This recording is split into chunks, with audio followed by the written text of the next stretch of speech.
दोस्तों नमस्कार। आज हम चर्चा करेंगे कि अपना नीति आयोग में रजिस्ट्रेशन जो एनजीओ का करते हैं वो क्यों करवाना चाहिए।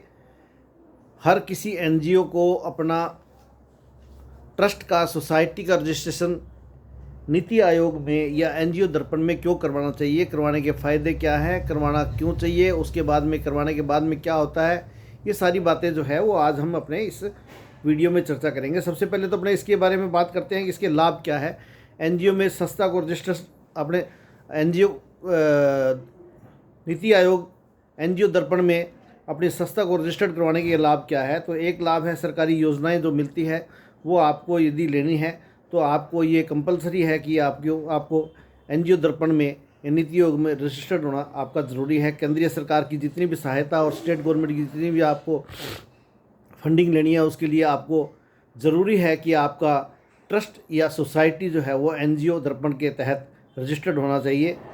इससे विश्वसनीयता बनती है दोस्तों कि सरकारी योजनाएं जो है सरकार कहती है कि हम उसे ही योजना देंगे जो हमारा विश्वास पत्र है, और विश्वास पत्र का परिभाषा ये है कि एनजीओ में रजिस्टर्ड होना ज़रूरी है।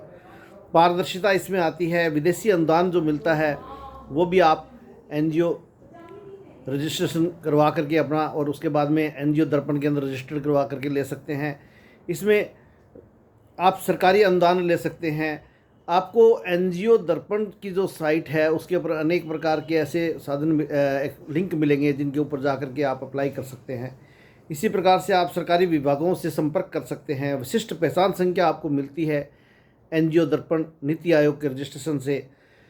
सरकारी योजनाओं व अनुदान के आवेदन के लिए कंपलसरी कर दिया गया है गवर्नमेंट के द्वारा कि आपका एनजीओ दर्पण में रजिस्ट्रेशन होगा तो ही आपको किसी प्रकार की योजना मिल पाएगी, नहीं तो नहीं मिल पाएगी।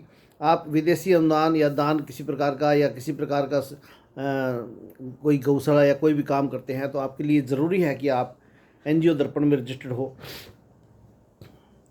एनजीओ दर्पण की फंडिंग मिलती है, लेकिन एनजीओ दर्पण फंडिंग नहीं करता। एनजीओ दर्पण एक ऐसा पोर्टल है जिसमें रजिस्ट्रेशन ज़रूरी है। अगर रजिस्ट्रेशन होगा तो फंडिंग मिलेगी, नहीं तो फंडिंग नहीं मिलेगी। लेकिन इसमें अनेक प्रकार के लिंक हैं, मैं अलग से वीडियो बना दूंगा। और वैसे अगर आप जानकारी लेना चाहो तो मैं जानकारी दे भी दूंगा, तो उसके माध्यम से आप जा करके उनमें आवेदन कर करके और फंडिंग प्राप्त कर सकते हैं।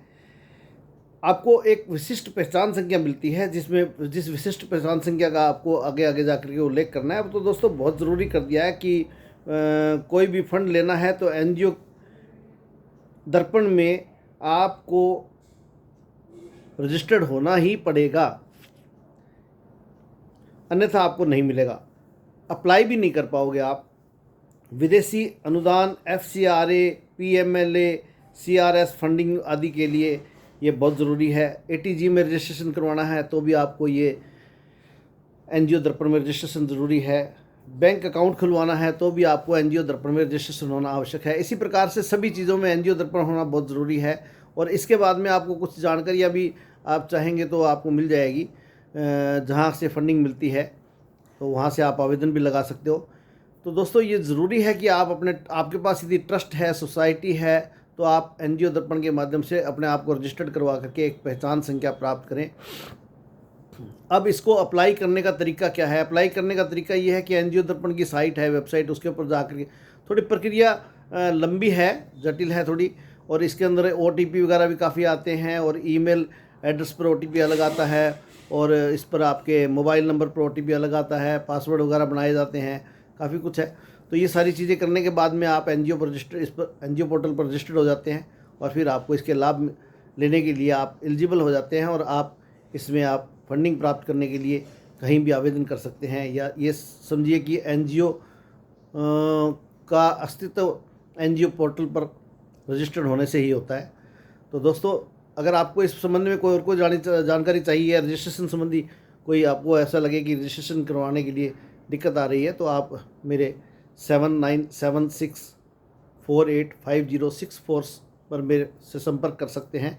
मोबाइल नंबर दोबारा बोल देता हूँ, 7976485064 पर आप कॉल करके मेरे को संपर्क कर सकते हैं। मैं आपको जितना भी हो सकता है एडवाइस करने की कोशिश करूँगा। बाकी आप अधिकृत रूप से एनजीओ पोर्टल पर जा करके अपनी जानकारियाँ प्राप्त कर सकते हैं, क्योंकि ज़रूरी नहीं है कि पूरी जानकारी हो मेरे पास। मतलब एक एनजीओ दर्पण पर आप संपूर्ण जानकारी प्राप्त कर सकते हैं। धन्यवाद दोस्तों, जय हिंद। वीडियो अच्छा लगा हो तो इसको फॉरवर्ड करें।